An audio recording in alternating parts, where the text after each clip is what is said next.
Ako zamislite krišku limuna, posle nekog vremena u ustima će se pojaviti pljuvačka. Kao što vidite, misli su izazvale fiziološke promjene u obliku stvaranja pljuvačke.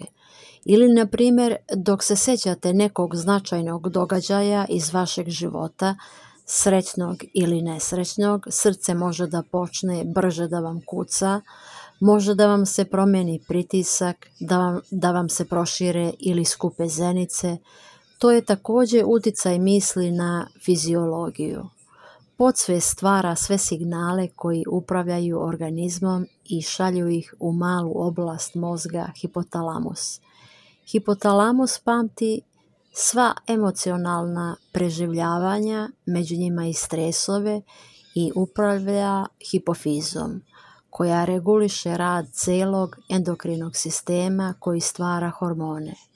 Hormoni utiču na sve životne funkcije organizma, među njima i na krvne sudove koje širi ili skuplja. Osim toga, hipotalamus učestvuje i u upravljanju imunobiološkim sistemom. Imunobiološki sistem je prirodna zaštita organizma namijenjena uništavanju naših neprijatelja, virusa, bakterija, mikroba, zloćudnih ćelija.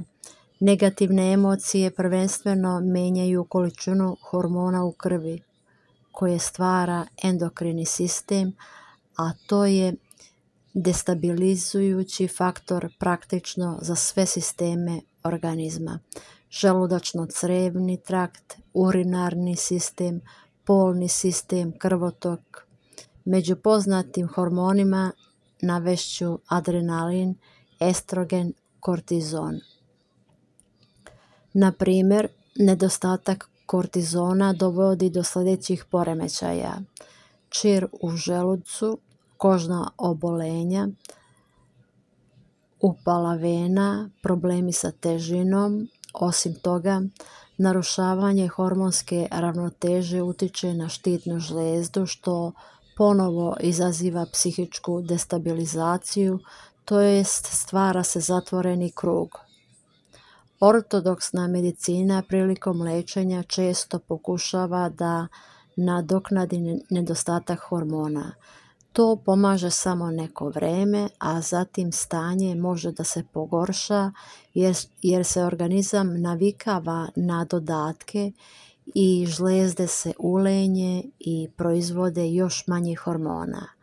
Negativne emocije preko hipotalamusa također slabe imunni sistem i čine da organizam postaje prijemčiv za neprijatelje, među njima i ćelije raka.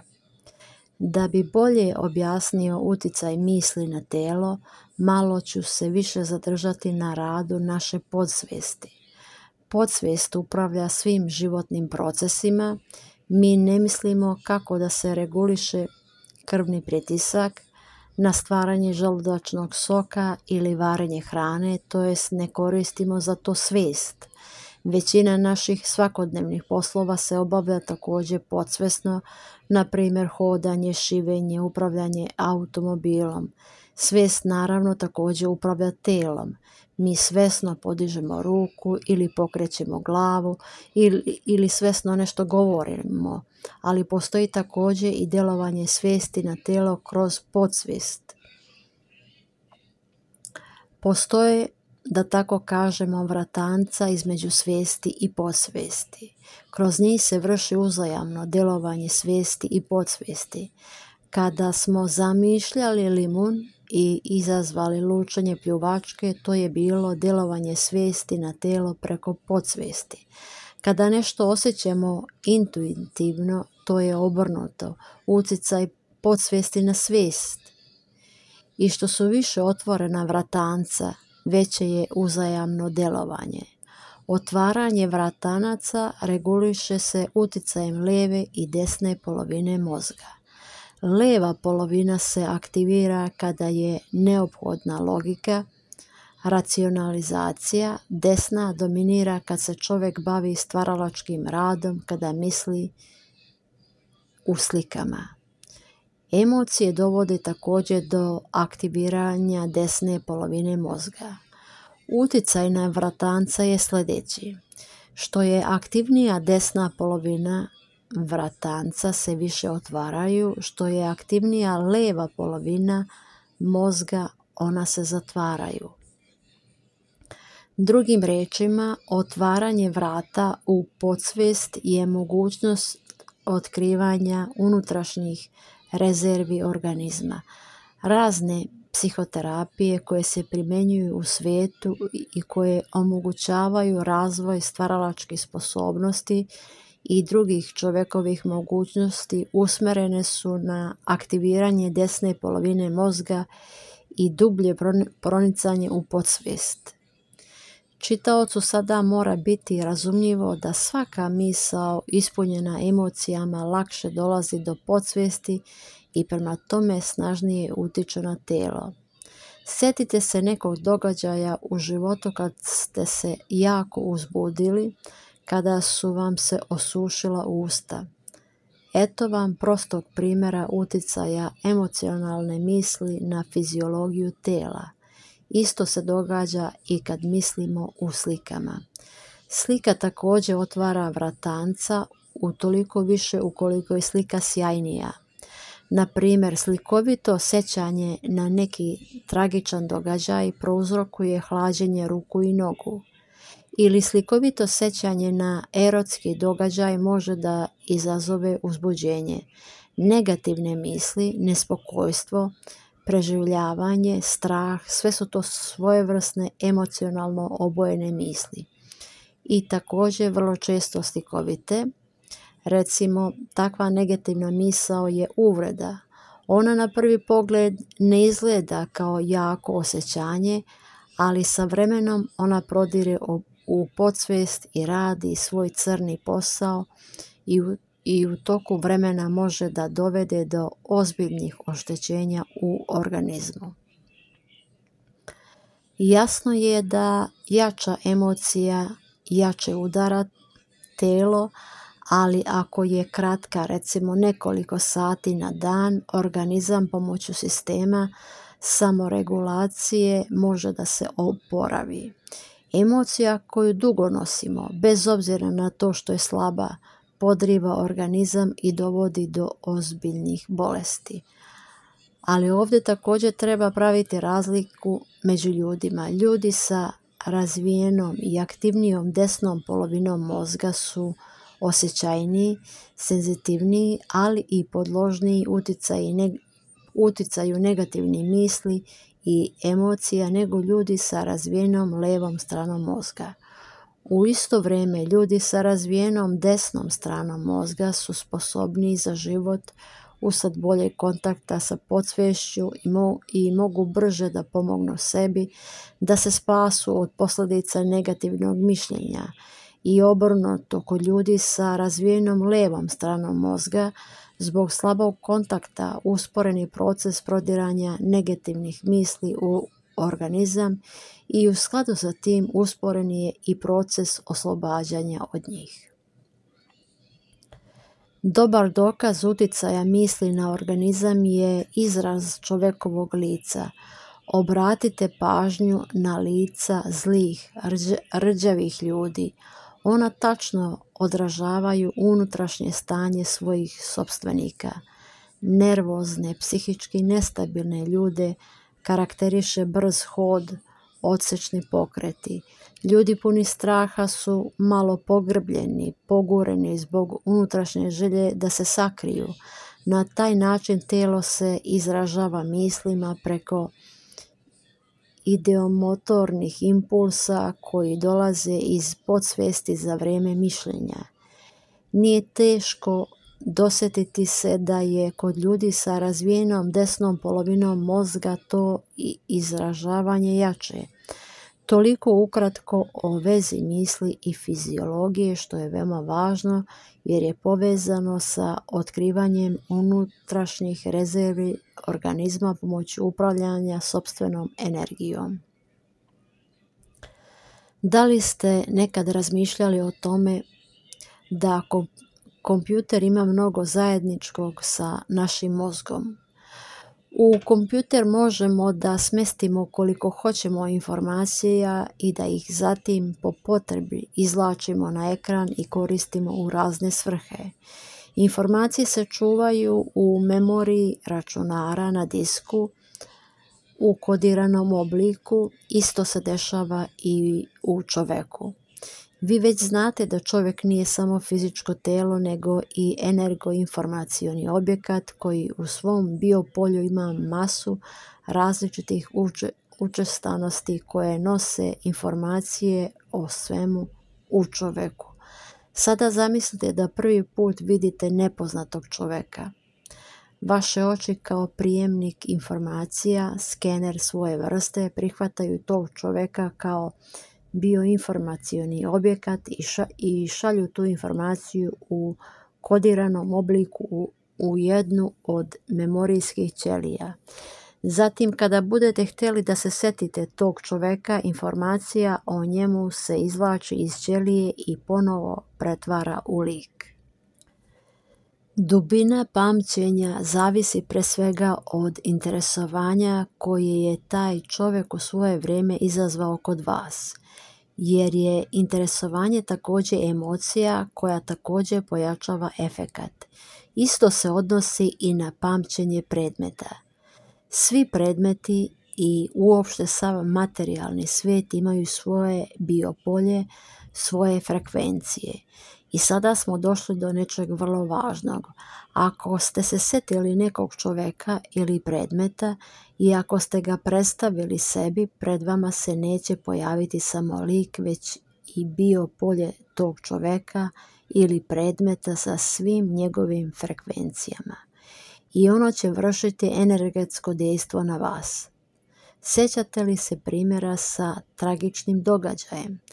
Tako se sa bioenergetske tačke gledanja to objašnjava time što pri sjećanju na tragični događaj stupamo u kontakt sa biopoljem tog događaja ili sa njegovim frekvencijama, a one utiču na naše biopolje pa time i na naše telo. Isto je i sa erotskom epizodom, ali ne samo da lik izvučen iz ćelije djeluje na nas, mi također djelujemo na njega. U parapsihologiji postoji takozvani zakon fantoma. On glasi: ako u nekoj tački u prostoru zamislite lik ili prikaz fantom tog objekta, na primjer čovjeka, u toj tački se javlja biopolje tog objekta koje ima direktnu vezu sa tim objektom. Na tom zakonu se zasniva rad sa energijom na rastojanju, sa bolesnima i telepatija. Ne moraju se posjedovati neke posebne sposobnosti da bi se izvršio utjecaj mislima na neki objekat. Djelovanje misli je utoliko jače ukoliko su one jače emocionalno obojene, što je više čovjek koncentrisan na njega. U trenutku zlobe čovjek povećava snagu djelovanja misli nekoliko puta. Svako od vas je vjerovatno osjetio u životu djelovanje ljutitog čovjeka koji se nalazi u blizini. Takva osjećanja se mogu osjetiti i kad se nalazite daleko od čovjeka koji vam želi zlo. Razlika je samo u tome što u tom slučaju nećete shvatiti odakle vam takvo osjećanje. Čovjek koji na vas misli sa ljubavlju i poštovanjem slaće vam isceljujuću energiju. Na taj način se među nama ljudima stalno obavlja energoinformaciona razmjena. Djelovanje misli se razlikuje među sobom.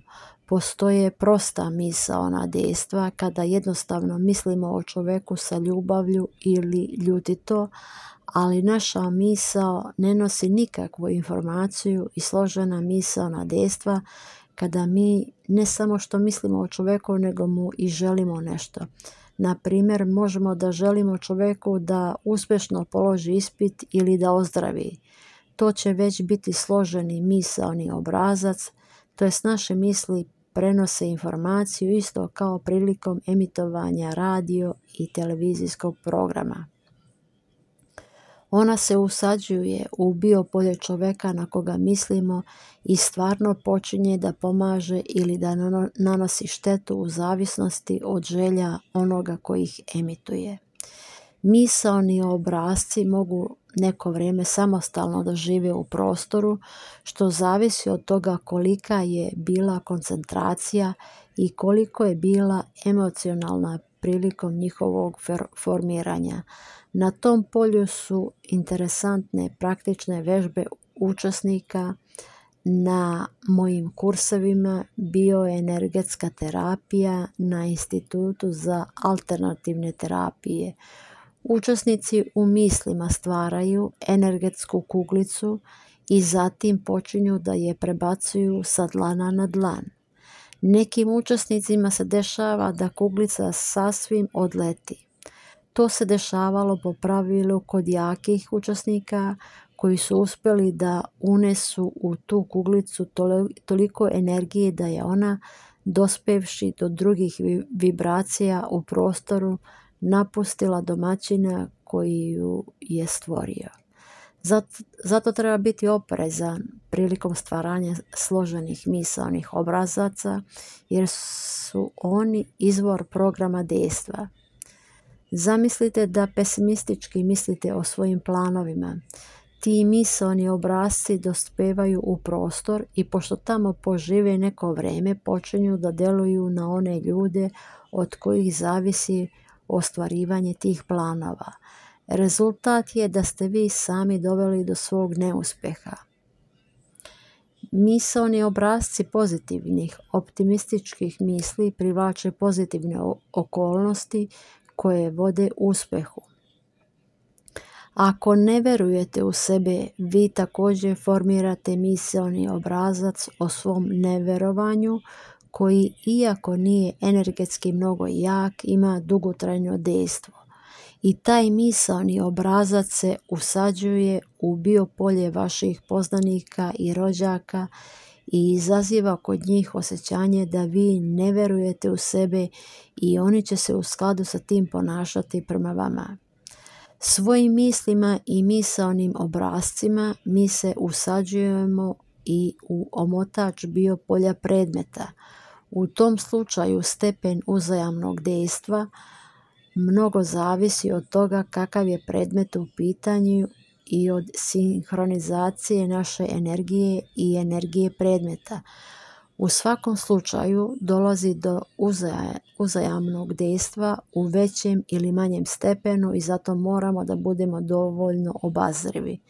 Predmeti koji se nahrane našom energijom i programima mogu kasnije da nam ih vrate.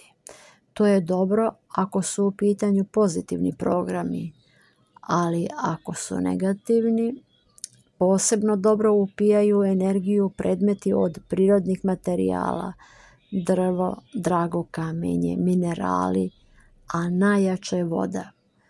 Trudite se također da za vrijeme jela budete dobro raspoloženi.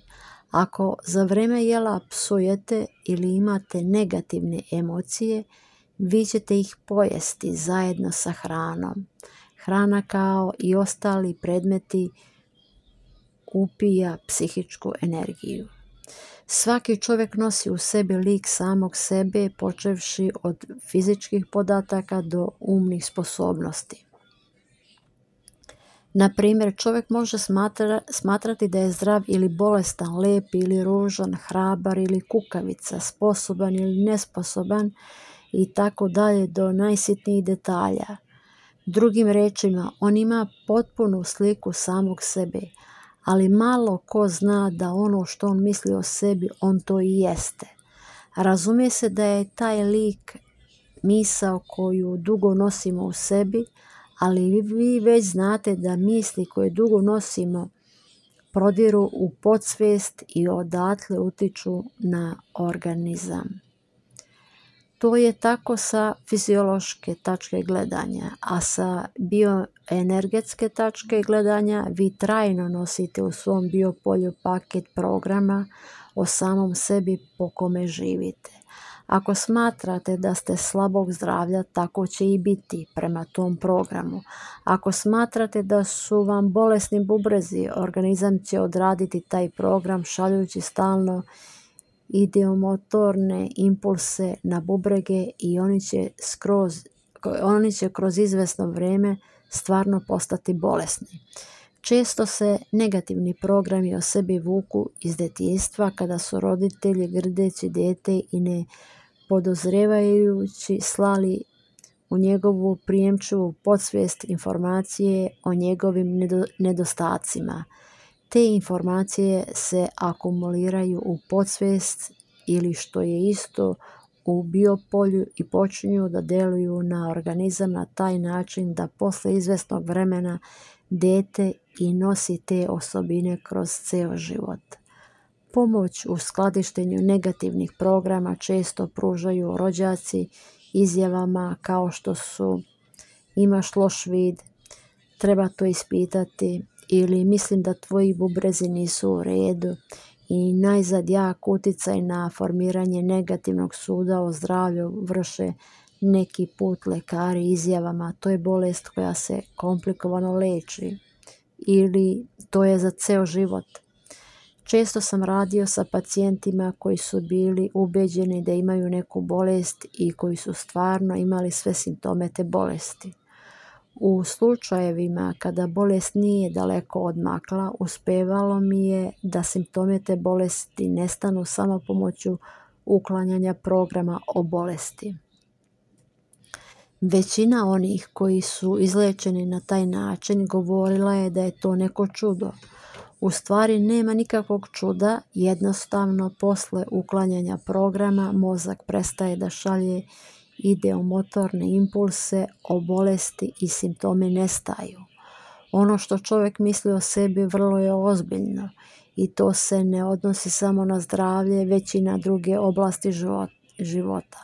Ako vi sebi izgledate nespretni, nezgrapni, nevešti, bojažljivi, takva predstava o sebi će vas vrlo brzo pretvoriti u zatvorenog čovjeka. Ako mislite da je suviše teško zaraditi mnogo para, nikad vam se neće ukazati šansa da poboljšate svoje financijsko stanje. Predstava o sebi vrši odlučujući utjecaj na ceo čovjekov život. Zato prvo što treba uraditi na putu ka zdravlju je ukloniti negativno mišljenje o sebi. Govoreći o negativnim mislima koje dugo nosite u sebi, htio sam da pokažem čitaocu koliko ozbiljno mogu da naškode zdravlju i životu u celini. Ja se nisam dotakao sveg mnoštva negativnih misli, prikazao sam samo neke od njih. Međutim, i druge misli slične opisanim stvaraju negativne programe i nanose štetu čoveku u ovoj ili onoj meri. Naša sudbina, to je sve što nam se događa od djetinjstva do smrti. Svi mi želimo da ti događaji budu povoljni, dobra porodica, ljubav, uspešna deca, interesantna profesija, dobri odnosi na poslu sa prijateljima, dovoljno para itd. Od čega sve to zavisi? Svakako da spoljašnji uslovi, društvena sredina, naše okruženje utiču na neki način na našu sudbinu, ali sve je to samo pozadina koja može da bude povoljna ili nepovoljna. U osnovi samo mi smo uzrok onoga što nam se događa u životu. Ta teza na prvi pogled ruši uobičajeni način mišljenja, jer je većina ljudi navikla da krivicu za svoje neuspehe i probleme prebacuje na druge. Pa iako takav način mišljenja ne samo da ne pomaže da se razriješi problem, nego čak donosi razočarenja, ljudi nastavljaju da žive u stereotipima koji koče njihovo napredovanje. Dok čovjek ne shvati da su njegove misli programi koji funkcionišu, da oni određuju njegovu budućnost, njegovu sudbinu, on neće uspjeti u životu. Pokušat ću da na primjerima pokažem kako kod ljudi dolazi do samoprogramiranja. Zamislite sljedeću situaciju. Planirali ste neki poduhvat, recimo da jednog dana u nedjelji odete na izlet, ali nekoliko dana prije tog dana vi dobijete mnogo interesantniju, mnogo primamljiviju ponudu baš za taj dan. Vi treba da izaberete kuda ćete otići i vi birate prvo planirano bez obzira na to što vam je drugo interesantnije. Po pravilu ljudi u sličnim situacijama postupaju baš tako. Zašto? Stvar je u tome što ste vi kada ste planirali stvorili misaoni obrazac izleta sa slikama odmora, čistog vazduha, šume, pecanja. Taj misaoni obrazac je prodro u vašu podsvijest, pripremio vaš organizam za odlazak na izlet, ovladao vašim bićem i sada je teško bilo šta promijeniti. A ako se menja, naići će se na veliko naprezanje tela. Sa bioenergetske tačke gledanja, planirani izlet je zapisan u obliku informacije ili programa u čovjekovo biopolje i ta informacija sada utiče na telo. Sve naše misli, naročito one emocionalno obojene, utiču na naše dalje ponašanje i postupke. Kada se sretnete sa prijateljima, vi na primjer raspravljate o cenama, kako je postalo teško živjeti, kako je malo para, da one nisu dovoljne za život. Što češće učestvujete u takvim raspravama, vaši misaoni obrasci, život je težak, nedostaju mi pare i tako dalje, postaju sve jači. Zatim te misli prodiru u podsvijest i upisuju se u vaše biopolje i počinju da žive svoj život, odražavaju se na vaš život i stvaraju realnost u kojoj vam stvarno nedostaje novac, u kojoj vaš život stvarno postaje težak. Uzrok neuspjeha u životu je pesimizam i samoprogramiranje. Devojka koja želi da se uda, a misli da je ružna i nesposobna, teško će uspjeti da se uda zato što ona emituje taj program i ne izaziva interesovanje mladića koji je okružuju. Poslovni čovjek koji je započeo neki posao i koji mnogo razmišlja o teškoćama i mogućim neuspjesima osuđen je na neuspjeh. Uzrok tome je što negativno samoprogramiranje utiče kako na njegove postupke, tako i na sve one koji imaju veze sa njegovim poslom. Sjećam se da mi se početkom 90. godina u Rusiji obratio jedan poslovan čovjek čiji su se poslovi razvijali jako loše i imali su tendenciju propasti. On me je molio da mu pomognem da utiče na okruženje da bi ponovo uspješno poslovao. Rekao sam mu da njegov posao zavisi od njega, ne od okruženja. U toku razgovora se razjasnilo da je on svoje poslove predstavljao uopšteno, ne konkretno, i to je bila jedna od njegovih glavnih grešaka. Programi naših misli koje se usađuju u podsvijest ili biopolje rade kada su konkretni. Osim toga, taj poslovni čovjek je suviše sumnjao u realizaciju planova, bio je nepoverljiv prema klijentima i njegovo opšte raspoloženje bilo je pesimističko. Počeo sam da radim sa njim. Prvo smo napravili konkretan plan i razradili ga do najsitnijih detalja. Zatim sam mu održao nekoliko individualnih seminara o programiranju misli. Posle mjesec dana javili su se prvi pozitivni znaci u njegovom poslovanju. Posle još jednog mjeseca njegovi poslovi su sasvim prebrodili krizu i on je kasnije postao jedan od najuspješnijih poslovnih ljudi u Petrogradu. Nedavno smo se opet sreli, njegovi poslovi su i dalje uspješni. On smatra da je naš prvi susret bio prelomni trenutak u njegovom životu. Eto vam sjajnog primjera uticaja misli na sudbinu, ali treba obratiti pažnju na najpozitivniji moment, ogromnu želju da se promijeni situacija i na tome hoću detaljnije da se zadržim. Vi se sjećate da su naše misli snažne kada su emocionalno obojene. Želja je jaka emocija, motivacija, ona čini da naše misli budu snažne i uz pozitivno mišljenje dovodi do uspjeha. Često se dešava da čovjek pokušava da riješi neki problem, ali ne uspijeva zato što se negdje na dubljim nivoima podsvijesti krije nedostatak želje. Čovjek često ni sam nije svjestan koliko je duboko u njemu skrivena motivacija. Na primjer, neki ljudi ne mogu da nađu posao ne zato što je to nemoguće, nego zato što podsvjesno ne žele da rade. A to utiče i na zdravlje. Postoje bolesnici koji podsvjesno ne žele da ozdrave. Zbog nekih uzroka njima odgovara da budu bolesni ili da se nalaze u tom stanju. Oni nešto dobijaju time, pažnju bližnjih, onih koji ih okružuju, socijalnu i materijalnu pomoć. Kada čovjek ima mnogo želja, to je već aktivna životna pozicija koja uz pozitivno mišljenje donosi čovjeku uspjeh u životu.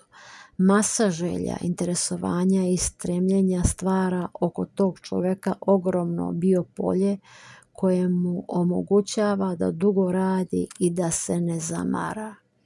Ogromno biopolje je garancija zdravlja. Ono aktivira sve sisteme organizma i nikakve bolesti ne mogu da prodru u njega. Aktivna životna pozicija je garancija dugovečnosti što potvrđuju životi mnogih naučnika. Ako čovjek nema želje, životna apatija, slabljenje organizma, sve se dešava naopako. Takvi ljudi češće boluju, zamaraju se na poslu zato što rade bez želje i često doživljavaju neuspjehe. Pre kratkog vremena sam putovao u Petrograd, tamo sam saznao novost koja me je u početku zapanjila. Jedan moj poznanik je umro u 48. godini. Znao sam ga odavno, nije pio, nije pušio, živeo je zdrav život i najedanput rak jetre. Svi oko njega, rođaci i prijatelji, bili su u nedoumici. Priznajem, ja u prvih 5 minuta nisam mogao da dođem sebi, a zatim sam sve shvatio. Iako nije bio loš inženjer, on nije imao nikakva interesovanja u životu i radio je samo zato što je trebalo raditi. On nije imao želju da nešto promijeni nabolje, nije imao životni impuls, a baš taj životni impuls nam je svima neophodan. Bez njega organizam slabi i tada može da se desi bilo šta. Neki čitaoci mogu da mi prigovore, a šta ako ja u životu nisam našao interesantan posao, nešto što mi je na duši? Šta ako bih hteo, ali nemam želja i stremljenja? Šta onda? Dragi moji čitaoci, i u tom slučaju sve zavisi od vas samih. U datom slučaju kakvim očima posmatrate svijet. Na primjer, 2 čovjeka su došla u šumu. Jedan je ushićen raznovrsnošću i lepotom drveća. Naslađuje se mirisom šume i pevanjem ptica i napušta šumu srećan i pun snage. A drugi gleda na šumu kao na drvenu građu, sirovinu za namještaj i papir i odlazi iz šume sa osjećanjem dosade. Ili recimo, živeći sa ženom možemo da vidimo njene pozitivne osobine i da ne obraćamo pažnju na njene mane. U tom slučaju čovjek je srećan, ali na istu ženu se može gledati i drugim očima, koncentrišući se na mane i patiti zbog toga. Čovjek je takav kakav je, a opažanja mogu biti različita. To se odnosi i na one ljude koji ne mogu da nađu interesantan posao. Opet sve zavisi od toga kakvim očima gledamo na posao. Pisac Lobodin navodi interesantan primjer u knjizi Zdravlje i duhovnost. Nekad u mladosti on je morao da radi kao čistač. Sasvim na početku taj posao je kod njega izazvao negativna osjećanja i nezadovoljstvo. Ali pošto je shvatio da mora to da radi, on je taj posao ispunio sadržajem. Evo odlomka iz knjige. Kroz pola sata ja sam već znao da treba raditi tako da mi gomila đubreta ne zaprlja karakter zauvijek. Počeo sam da čistim ne odvod za đubre nego svoju savest. Nisam iznosio kante sa đubretom nego svoje bolesti. Nisam čistio pod nego svoju sudbinu. Nisam odvajao organsko đubre od neorganskog nego svoje grehe iz duše. Sa oduševljenjem sam čistio lijevi bubreg i jasno osjećao kako on prosto podrhtava od zadovoljstva. Lopatom sam strugao kamenje iz jetre. Na kraju sam se tako oduševio i zavoleo taj posao da sam počeo ozbiljno da razmišljam da li da on postane moja profesija. Ovaj smiješni primjer pokazuje da se svaki posao može ispuniti smislom i sadržinom i da se u njemu može naći interes. Sve zavisi od čovjeka. Drugi pravac za izbacivanje negativnosti je povezan sa stvaranjem takozvanog idealnog lika samog sebe. Sjećate se, govorili smo o tome da svaki čovjek nosi u sebi sliku, predstavu o sebi. I ono što on o sebi misli, on to i jeste. I tako, ako čovjek promijeni predstavu o sebi i stvori novu sliku, ona će posle nekog vremena istisnuti iz podsvijesti staru predstavu i čovjek će početi da se mijenja u skladu sa novostvorenim likom. Kako se to radi? Prvo treba razmisliti koje osobine biste htjeli da odstranite i kakve biste željeli da imate. Zatim napravite lik koji ima te osobine. Na primjer, vi ste razdražljivi, agresivni, vi se bojite budućnosti, vi zavidite drugima. Jasno je da treba da uklonite te osobine i da ih zamijenite suprotnim. Počnite da stvarate novi lik sebe kao vajar, dodajući postepeno sve nove i nove detalje. Izaberite slobodno vrijeme koje vam odgovara. Uključite prijatnu muziku, opustite se, zatvorite oči i počnite da zamišljate sebe sa novim osobinama. Na primjer, vi uopšte niste razdražljivi. Mirno reagujete na bilo kakve okolnosti. Zamislite sebe što je moguće detaljnije, kao da vi već jeste takvi, a ne da želite da budete. To je veoma važno. Utrošite na to 15 do 20 minuta.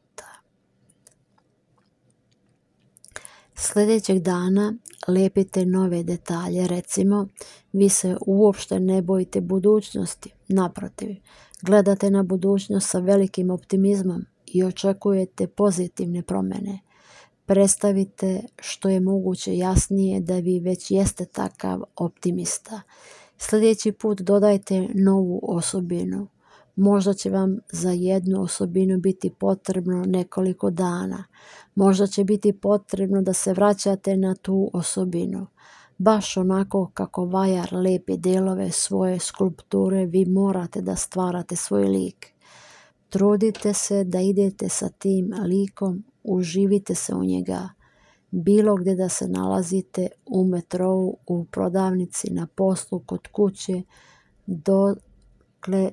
dok on ne postane vaša stvarnost. Veliku pomoć u prodiranju lika u podsvijest čine vežbe. Ovdje se dobija dvostruka korist.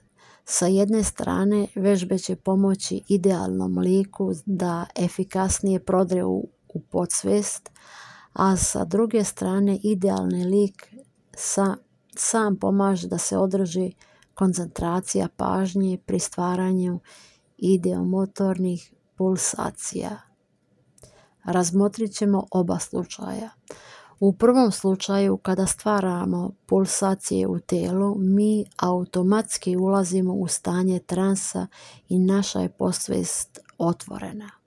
U isto vrijeme možemo da držimo u glavi idealni lik, to jest da zamišljamo da smo takvi kakvi želimo da se vidimo i zahvaljujući otvorenim vratancima u podsvijest taj lik se tamo učvršćuje.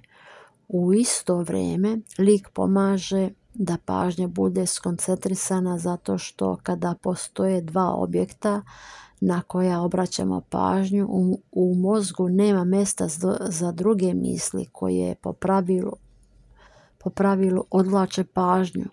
To je poznati psihološki efekat koji ovdje daje dvostruku korist. Želim da vas još posavjetujem. Kada budete stvarali idealan lik, potrudite se da zajedno sa osobinom zamislite mimiku, izraz lica, hod, držanje tela.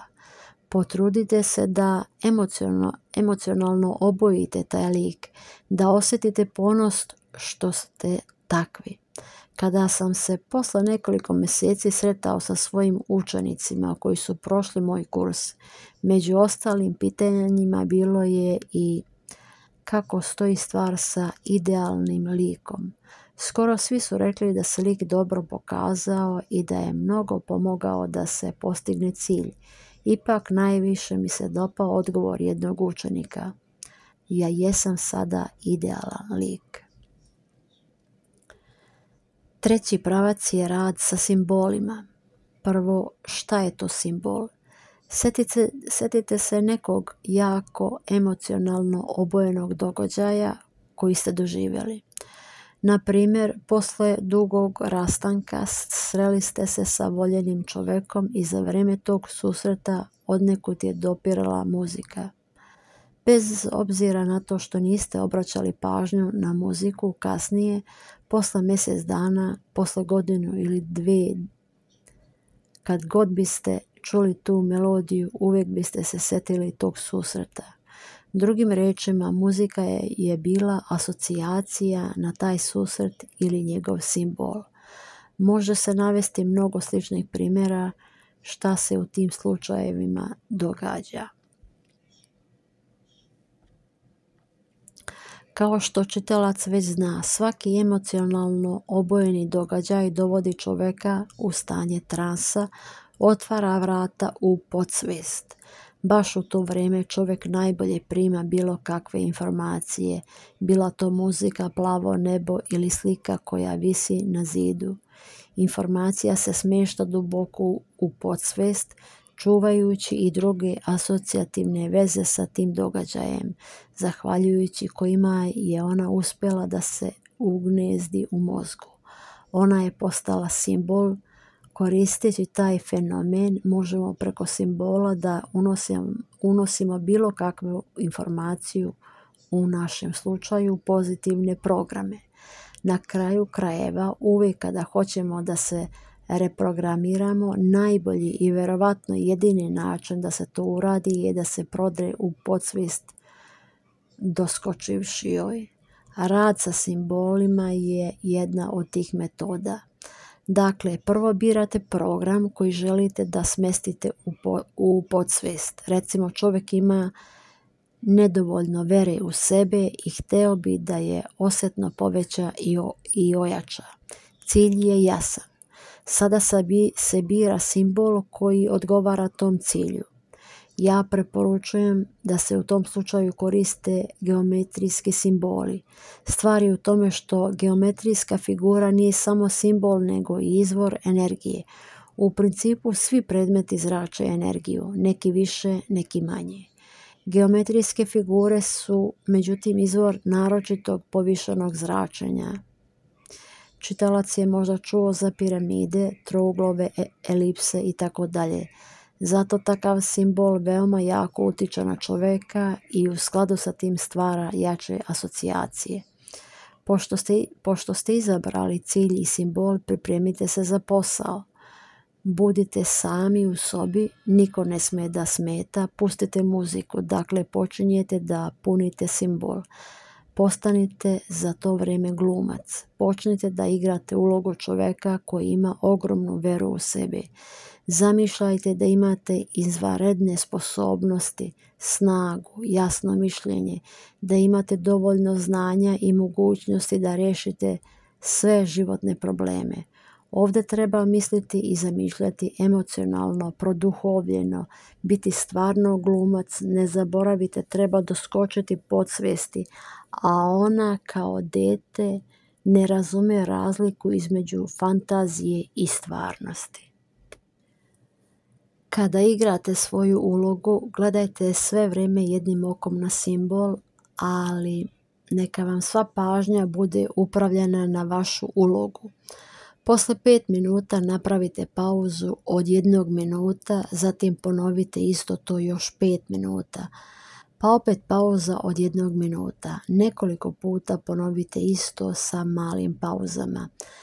Na to će vam otići ukupno od 20 do 25 minuta. Neka vam simbol bude u vidnom polju sve vrijeme, ali osnovnu pažnju koncentrišite na fantazije i emocije. Ponavljanje sa pauzama je neophodno zato što je podsvijest prijemčivija za ponavljanje posle kratkog vremena.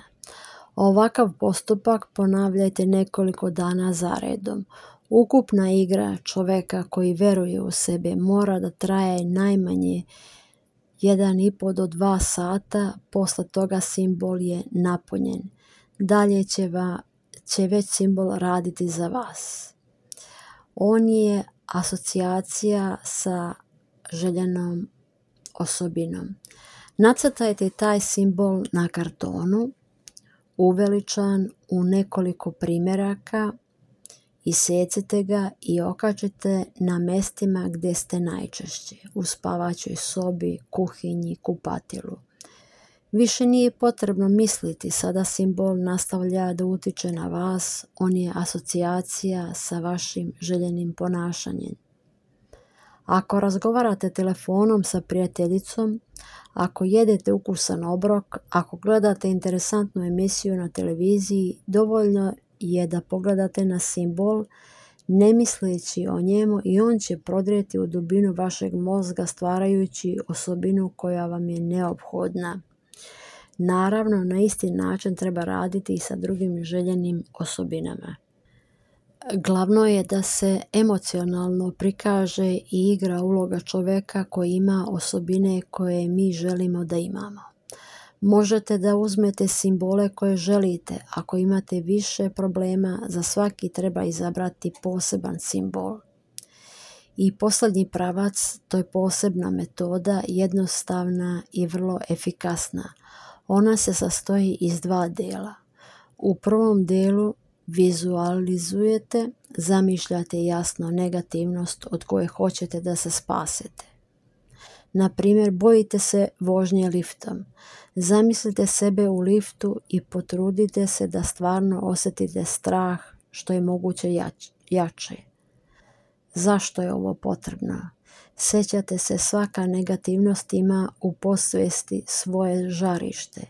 I kada zamišljate situaciju povezanu sa određenom negativnošću, to žarište se aktivira i oko njega se povećava energija. I tu energiju treba odstraniti. Pošto ste zamislili aktivirano žarište, udahnite duboko kroz nos, istovremeno zamišljajući da udisanjem izvlačite energiju iz žarišta. Zatim izdahnite kroz usta, zamišljajući da je ta negativna energija također izašla kroz usta u prostor. Zatim vizualizujemo kako sagoreva taj oblačić energije. Ovo treba ponoviti nekoliko puta. Pomoću ovog postupka mi u izvjesnom stepenu smanjujemo djelovanje žarišta, lišavajući ga energije kojom se hrani. Isto treba uraditi i sa drugim negativnostima. Na primjer, neki čovjek vas je uvrijedio. Zamislite tog čovjeka i počnite da osjećate uvredu, što je moguće jače. Posle toga sprovedite opisani postupak. U drugom delu obrnuto, zamislite situaciju kakva želite da bude. Također jasno i slikovito. U primjeru sa liftom vizualizujte da se vozite liftom i da se uopšte ne bojite. Naprotiv, osjećate radost i ponosni ste što ste se izbavili od tog straha. U primjeru sa uvredom zamislite čovjeka koji vas je uvrijedio i zamišljajte da ne samo što niste uvrijeđeni, nego ste mu zahvalni za pouke u životu. Poštujte ga i imate pozitivan odnos prema njemu. Pozitivni likovi potiskuju negativne i još više slabe žarišta. Za oba dela nije potrebno više od 15 do 20 minuta i oni su utoliko efikasniji ukoliko je više emocionalno obojeno naše ponašanje.